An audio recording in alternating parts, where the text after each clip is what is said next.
Assalamualaikum warahmatullahi wabarakatuh. Halo teman-teman, jumpa lagi di Umpama Negicau, channel yang konsisten membahas murai batu dan informasi tentang dunia burung. Oke teman-teman, gimana kabarnya? Udah pada pulang kan ya?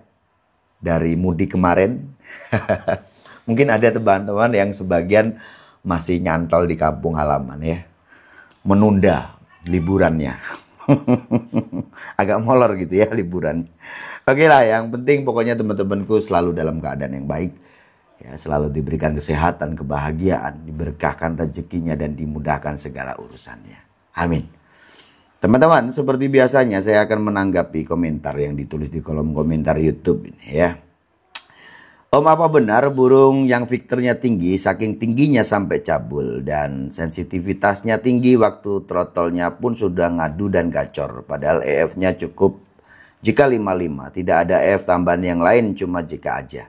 Jika burung yang vektornya seperti ini susah dimasterin, andai kata masuk cuma sepotong-potong, tidak tuntas. Kira-kira mitos apa fakta Om burung vektor susah dimasterin? Mohon dijawab Om.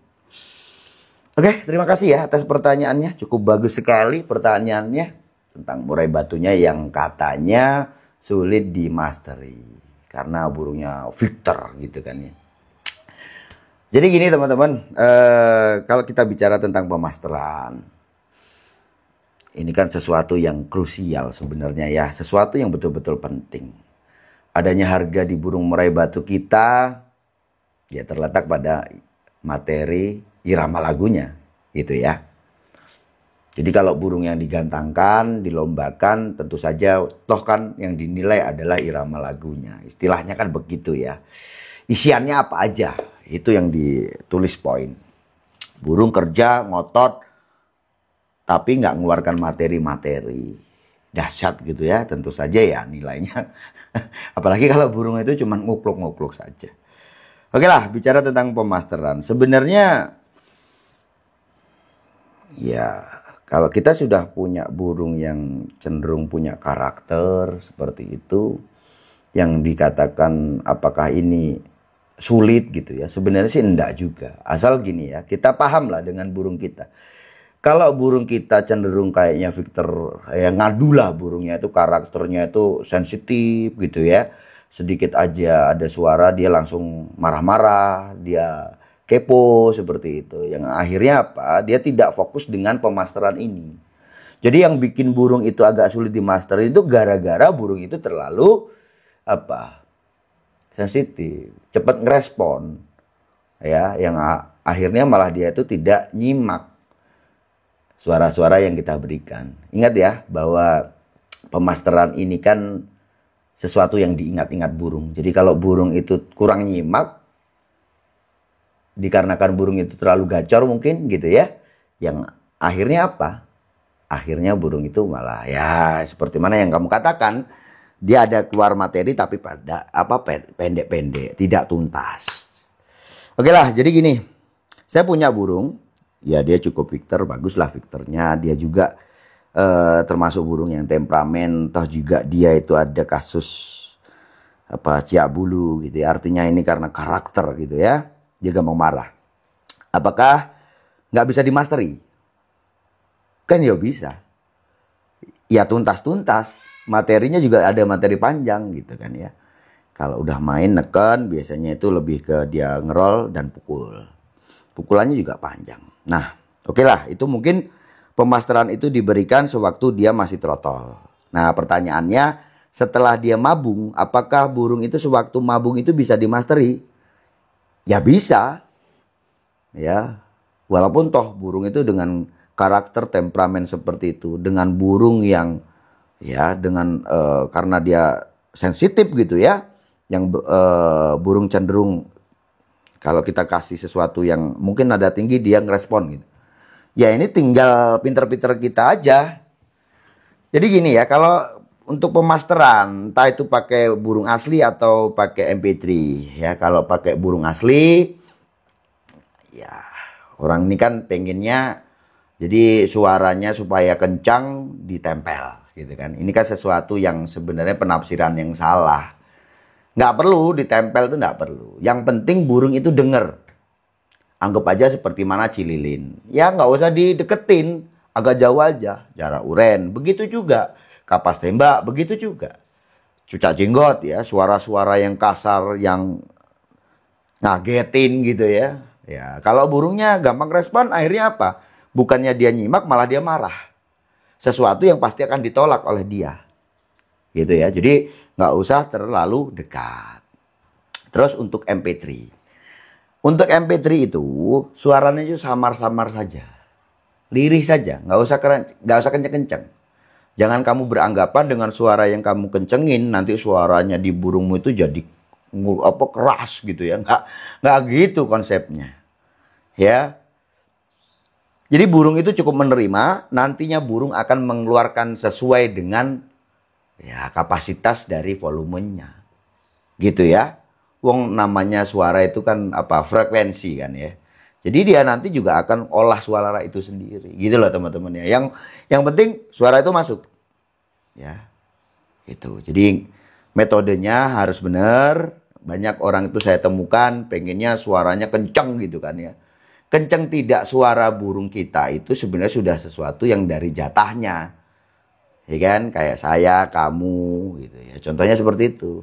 Dan yang teman-teman yang lain mungkin nada bicaranya, suaranya gitu ya beda. Ada yang agak ngebas, ada yang treble, ada yang tinggi, ada yang rendah. Burung juga seperti itu. Gitu ya.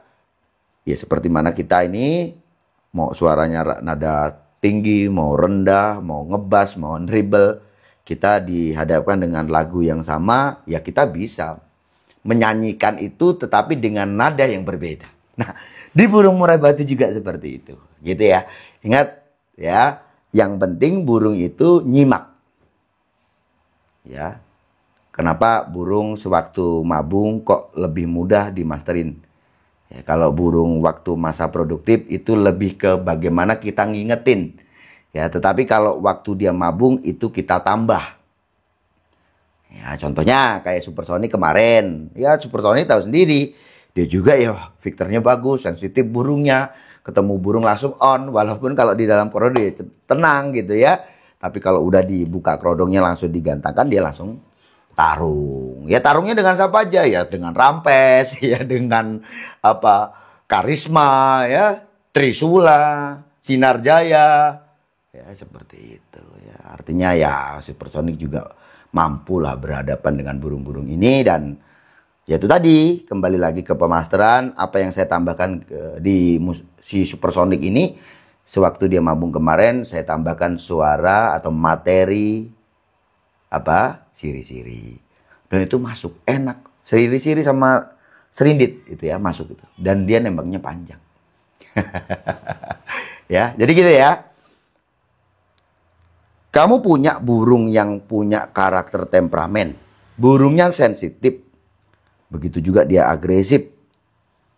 Ya, burung ini jelas di saat dia mendengar suara burung dengan nada tinggi, dia pasti akan respon. Ya. Apalagi kalau burung itu dalam masa produktif gitu ya, sehat-sehatnya atau siap tarung. Nggak usah suara burung, suara klakson, suara mobil, suara apapun itu yang suaranya kenceng dia pasti ngerespon. Oke, kalau di waktu dia mabung itu kan cenderung dia tenang toh, ya kan? Jadi ya suara yang kita berikan cukup tidak kenceng saja lah pokoknya. Dia bisa nyimak. Kalau MP3 kita kencengin gitu ya, itu nanti walaupun dia nggak ngerespon, untuk dia marah gitu ya, dia ini biasanya cenderung malah dia tuh apa? Ngeriwik. Nah itu kan jelas, wong namanya juga kita ngasih sesuatu, kalau dia nggak nyimak kan, ya jelas dia nggak mendengar. Ya nggak masuk dong. Kayak anak sekolah, waktu gurunya menerangkan dia ribut. Rame sama temennya. Akhirnya ditanya, tadi saya ngomong apa? Nggak ngerti. Gitu ya. Nah burung juga begitu. Jadi sewaktu kita berikan masteran di masa dia mabung gitu ya. Ya itu harus tenang. Tempatnya harus tenang. Suaranya nggak usah kenceng-kenceng. Ya. Kalau kita pakai suara MP3 nggak usah terlalu kenceng.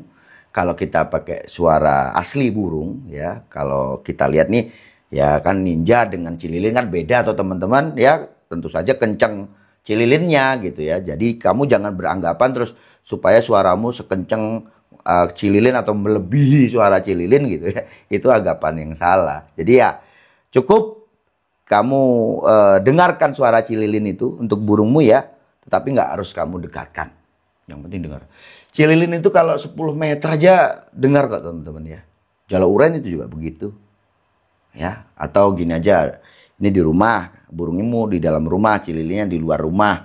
Jaraknya mungkin sekitar 5-6 meter gitu ya. Itu denger dia, jelas. Jalauren juga begitu, kapas tembak begitu. Terus apa lagi? Cucak jinggo juga begitu. Tapi kalau burung-burung kecil seperti mana ninja gitu ya. Itu kamu satu ruangan juga nggak apa-apa. Ya, terus apa namanya, kalau ciblek jangan. Nanti dia marah-marah juga, ikut dia nanti ya. Apalagi burungmu gampang marah, nanti malah nyabul dia. Cibleknya ya pokoknya cukup dengar saja ya. Seperti itu. Udah paham toh ya? Jadi apakah burung yang punya karakter Victornya tinggi, sensitif burungnya, agresif burungnya, apakah ini sulit untuk dimasterin? Ya, sulit itu karena mungkin orangnya nggak paham. Kalau memahami dari karakter burungnya dan bagaimana mensiasati supaya masteran yang kita berikan itu masuk, ya insya Allah nanti juga hasilnya akan bagus. Saya rasa cukup sekian, sukses selalu.